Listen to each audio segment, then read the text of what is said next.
Assalamu alaikum. Welcome to the first lesson of Houdini. First of all, let me introduce myself. मेरा नाम फ़तेह है, मैं पाकिस्तान से हूँ और मैं हमेशा से इस तरह के विजुअल्स बनाना चाहता था। तो इस तरह के विजुअल्स बनाने के लिए सिर्फ एनिमेशन काफ़ी नहीं है, आपको वीएफएक्स और कंपोजिटिंग भी आनी चाहिए। और वीएफएक्स के लिए Houdini से बेहतर सॉफ्टवेयर कौन सा ही हो सकता है। तो इस चैनल पर मैं अपनी वीएफएक्स की जर्नी शेयर करूँगा। यहाँ पर डेली बेसिस पर वीडियो ट्यूटोरियल्स होंगे और हम बेसिक से एक्सपर्ट तक का सफ़र तय करेंगे। तो मैं जो कुछ भी सीखूँगा वो इस चैनल पर अपलोड करूँगा। तो अगर आपको कैरेक्टर एनिमेशन या वीएफएक्स में कोई भी इंटरेस्ट है तो आप चैनल के साथ जुड़े रहें और साथ ग्रो करें। तो बिना टाइम वेस्ट किए चलें हम अपने पहले ट्यूटोरियल की तरफ चलते हैं। जब आप सबसे पहले Houdini ओपन करेंगे तो कुछ इस तरह का इंटरफेस आपके सामने आएगा। तो सबसे पहले ये है हमारा व्यू पोर्ट और ये है हमारा नेटवर्क एडिटर और ये है हमारा एट्रीब्यूट एडिटर और ये सब शेल्फ है। इस यहाँ ऊपर ये शेल्फ है, यहाँ पे ये टूल्स हैं जैसे ये बॉक्स स्फीयर वगैरह। यहाँ पे आपको करेक्टर्स भी मिल जाएंगे, प्री मेड करेक्टर्स हैं इफ़ेक्ट्स में यूज़ करने के लिए। टेक्सचर्स हैं, ट्रेन्स हैं, पहाड़ वगैरह बनाने के लिए, क्लाउड्स वगैरह बनाने के लिए भी हैं। और इस साइड पे अगर हम आएँ तो यहाँ पे हमें लाइट और कैमरास मिलते हैं और बाकी सिमुलेशंस के लिए जो चीज़ें होती हैं वो सब यहाँ पे होती हैं, जैसे पार्टिकल्स वगैरह, ग्रेन्स, वेलम कपड़ों के लिए और रिजिड बॉडी हो गया, पार्टिकल फ्लूइड्स हो गए, पानी इफ़ेक्ट्स, पानी वाले इफ़ेक्ट्स के लिए, पानी वाली सिमुलेशंस के लिए, ओशंस वाले इफ़ेक्ट्स हो गए, पायरो इफ़ेक्ट्स यूज़ होते हैं आग वगैरह और एक्सप्लोजन वगैरह क्रिएट करने के लिए। तो सा अगर तो अगर हम यहाँ पे अगर हमें बॉक्स क्रिएट करना है तो ये ऊपर हम बॉक्स पे क्लिक करेंगे और व्यू पोर्ट में अपने माउस को लाकर इंटर प्रेस कर देंगे तो हमारा बॉक्स इस तरह क्रिएट हो जाएगा। अब बॉक्स को ये हमारा बॉक्स सिंपल, अगर आपने पहले कोई 3D सॉफ्टवेयर यूज़ किया है तो ये इतना कोई डिफरेंट नहीं है इंटरफेस इसका। अगर मैं आपने यूज़ किया, जिस तरह ऑल्ट प्रेस करके हम व्यू पोर्ट में करते हैं, ऑल्ट प्रेस करके लेफ़्ट माउस बटन से हम ये इसको मूव कर सकते हैं। लेफ़्ट माउस बटन से हम इसको ऑल्ट प्रेस करके हम लेफ़्ट माउस बटन से इसको यूँ मूव कर सकते हैं। राइट माउस बटन से zoom in and zoom out और मिडल माउस से हम इसमें पैन कर सकते हैं, कैमरा को पैन कर सकते हैं। तो सिंपल सेम अगर माया चले तो आपको कोई प्रॉब्लम नहीं होगी इसको मूव करने में। ओके, तो ये यहाँ पे हमारा ये रहा सिलेक्शन टूल। ये ये हम सिलेक्ट कर सकते हैं अगर हमारे सीन में जिस तरह के मैं अब स्फीयर क्रिएट करता हूँ, सेम स्फीयर को प्रेस किया, स्फीयर पे क्लिक किया, व्यू पोर्ट में आके इंटर प्रेस कर देंगे तो हमारा स्फीयर भी क्रिएट हो जाएगा जैसे कि ये। तो ये मैंने सिलेक्शन टूल लिया और सिलेक्शन टूल से हम ये पहले इसको सिलेक्ट कर रहे हैं, सिलेक्शन टूल मल्टीपल ऑब्जेक्ट्स को सिलेक्ट करने के लिए। और ये फिर मूव टूल, हम इसको मूव कर सकते हैं। ये रहा हमारा रोटेट टूल और ये हमारा स्केल टूल, सिंपल। बट अब मैं यहाँ पे स्फीयर को सिलेक्ट नहीं कर पा रहा, क्यों? क्योंकि यहाँ पे ये सिक्योर बटन ऑन है। ये इसलिए होता है ताकि आपका अगर बहुत बड़ा सीन है, आपके सीन में मल्टीपल ऑब्जेक्ट्स हैं और आप सिर्फ एक ऑब्जेक्ट पे फोकस करना चाहते हैं तो ये सिक्योर बटन ऑन होता है। इसको मैं अगर ऑफ़ कर दूँ तो अब हम दोनों को सिलेक्ट कर सकते हैं, लेकिन इसका ऑन रहना ही ठीक है। हम सिलेक्शन टूल लेंगे और इस तरह हम इसको सिलेक्ट कर सकते हैं। तो हम आ जाते हैं जी नेटवर्क एडिटर में। यहाँ पे मैंने दो ऑब्जेक्ट्स क्रिएट किए हैं तो ये दो कंटेनर बन गए। ये जितने ज़्यादा आप ऑब्जेक्ट्स बनाएंगे उतने कंटेनर बनेंगे। यहाँ से मैं अगर टोरस लूँ और इसको यहाँ पे ला के मैं क्लिक कर दूँ तो जैसा कि आप देख सकते हैं कि यहाँ पे अब 3 बन चुके हैं कंटेनर्स। हाँ, नेटवर्क एडिटर में अगर आप मूव करना चाहते हैं तो मिडल माउस बटन स्क्रॉल इन और आउट से जूम इन और आउट होगा, प्रेस एंड होल्ड करके करेंगे तो ये हम इसमें मूव कर सकते हैं। ठीक हो गया। इसके बाद अगर आप गलती से इंटरफेस आपसे चेंज हो जाता है या कोई ख़राब हो जाता है, आपको समझ नहीं आती है क्या हो गया, तो आप वापस पुराने पे आना चाहते हैं तो इसके लिए हम यहाँ पे ऊपर जाएंगे, ये बिल्ड का ऑप्शन है, यहाँ पे जाने के बाद हम रिलोड करंट डेस्कटॉप इस पर क्लिक करेंगे तो हमारा डेस्कटॉप वापस आ जाएगा बिल्कुल नॉर्मल। इसके बाद आ गया हमारा जी एट्रीब्यूट एडिटर। ये रहा नेटवर्क, और जितने यहाँ पे ऑब्जेक्ट्स हमने क्रिएट सबके प्रॉपर्टीज़ यहाँ से हम कंट्रोल कर सकते हैं। जैसे हम रोटेट कर सकते हैं, यहाँ से 90 प्रेस करेंगे तो ये 90 डिग्री मूव हो जाएगा। इस तरह हम इसको, इसके बाद हमारा ये पोजीशन है, यहाँ पे हम इसको पोजीशन दे सकते हैं यहाँ से। और इस तरह आप यहाँ पे अपने ऑब्जेक्ट्स को मूव कर सकते हैं।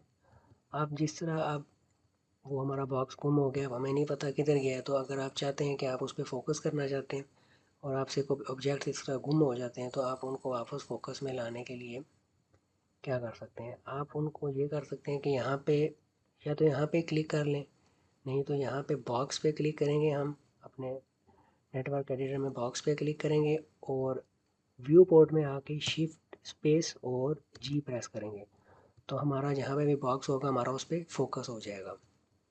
और अगर आप वापस उसको ज़ीरो यहाँ पे प्रेस करेंगे और फिर से वो चला गया, तो हम यहाँ पे आके बॉक्स पे क्लिक करेंगे और व्यू पोर्ट में आके कर्सर को व्यू पोर्ट में ला के स्पेस और जी प्रेस करेंगे और वापस हमारे तीनों चीज़ें वापस आ चुकी हैं। तो इस तरह, और ऑब्जेक्ट्स क्रिएट करने का वैसे तो जो मैंने अभी तरीका बताया उस तरह भी बना सकते हैं, लेकिन हुडीनी में जिस तरह ज़्यादातर लोग हुडीनी यूज़ करते हैं वो इस तरह नहीं बनाते। वो यूँ करते हैं कि अब मैं यहाँ से इसको अगर मैं डिलीट करना चाहूँ इनको, तो यहाँ से मैं इस पूरे कंटेनर को सिलेक्ट करूँगा और कीबोर्ड पे डिलीट प्रेस कर दूँगा। जैसा ये डिलीट कीबोर्ड पे यहाँ पे सेलेक्ट किया और डिलीट, और यहाँ से हम इसको भी डिलीट कर देते हैं। अब नॉर्मल तरीके से अगर आप बनाना चाहते हैं इसमें कोई भी चीज़, तो नॉर्मल तरीके से अगर आप कोई चीज़ बनाना चाहते हैं तो हम यहाँ पे नेटवर्क एडिटर में आएंगे, अपना कर्सर जो होगा वो नेटवर्क एडिटर में लगाकर टैब प्रेस करेंगे। टैब प्रेस करने के बाद हम GEO, ऐसे जियोमेट्री नोड का नाम होता है, पूरे नोड का नाम जो हमारा कंटेनर होता है उसका नाम जियोमेट्री है, बट आप GEO टाइप करने के बाद एंटर प्रेस करेंगे 2 दफ़ा तो आपका ये कंटेनर बन जाएगा। कंटेनर अभी बिल्कुल खाली है, यहाँ पे हम इसके ऊपर डबल क्लिक करेंगे तो हम कंटेनर के अंदर आ जाएंगे। यहाँ पे इफ़ेक्ट्स क्रिएट किए जाते हैं। ये अब हम एक, अगर हम लेवल पीछे जाना चाहें, मिसाल के तौर पे ये हमारा लेवल है कंटेनर के अंदर, ये ऑब्जेक्ट लेवल है, ठीक है। यहाँ पे हम जितने भी कंटेनर चाहे बना सकते हैं और हर कंटेनर के अंदर अलग अलग चीज़ होगी। इस कंटेनर के अंदर एक्सप्लोजन हो सकते हैं, इस वाले के अंदर डिस्ट्रक्शन हो सकती है। हम जी नया टैब प्रेस करके तीसरा बना लेते हैं, यहाँ पे हमारा एनवायरनमेंट होगा।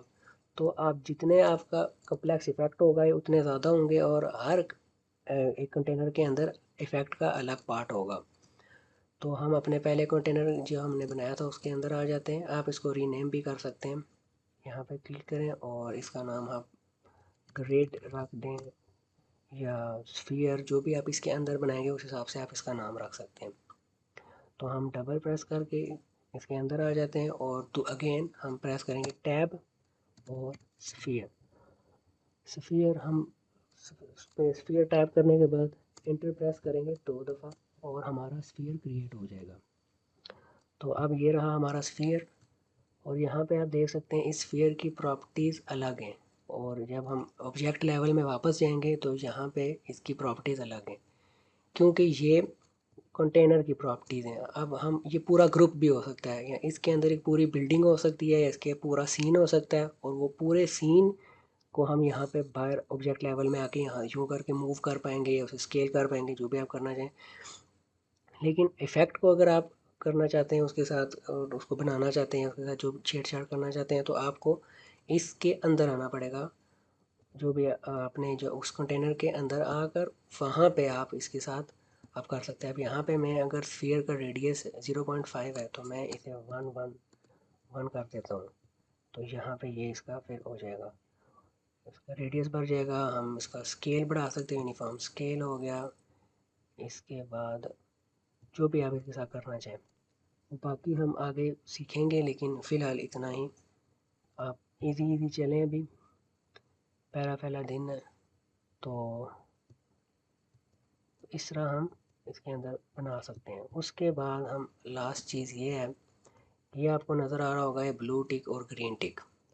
बाकी हम इनको डिटेल में भी आगे करेंगे, लेकिन यहाँ पे ये आप देख सकते हैं इसके ऊपर आँख, ये डिस्प्ले फ्लैग, इसको डिस्प्ले फ्लैग कहते हैं। इसको मैं अगर प्रेस करूँगा इस पर तो ये हमारा स्फीयर गायब हो गया है, मतलब है वो इधर ही लेकिन हमें दिखाई नहीं दे रहा है इस वक्त। तो अगेन प्रेस करेंगे और इसको ये होता है डिस्प्ले फ्लैग। और हमारा ये जो ग्रीन वाला है ये सिलेक्टेबल है, ठीक है। अगर हम मैं इसको ऑफ़ कर दूँ तो मैं इसको सिलेक्ट नहीं कर पाऊँगा क्योंकि हमने इसे लॉक कर दिया है, ठीक है। सिलेक्टेबल हमने हटा दिया, इस पर से ग्रीन फ्लैग हटा दी, मतलब ये लॉक हो गया। तो अगर मैं ऐसे दोबारा ऑन करूँ तो अब हम इसे सिलेक्ट कर सकते हैं और मूव कर सकते हैं। लेकिन जब आप अंदर जाएंगे तो यहाँ पे आपको ये मल्टीपल नज़र आएंगे, इन पे हम बाद में नज़र डालेंगे कि ये क्या होते हैं और इनके साथ हम किस तरह इनको यूज़ कर सकते हैं। हाँ, और ग्रिड वगैरह अगर हम अब इसके अंदर ही मैं मल्टीपल ऑब्जेक्ट जैसे ग्रिड अगर मैं बनाना चाहूँ तो मैं सिंपल टैब प्रेस करूँगा और GRID ग्रिड टाइप किया, प्रेस 2 दफ़ा एंटर और ये रहा हमारा ग्रिड।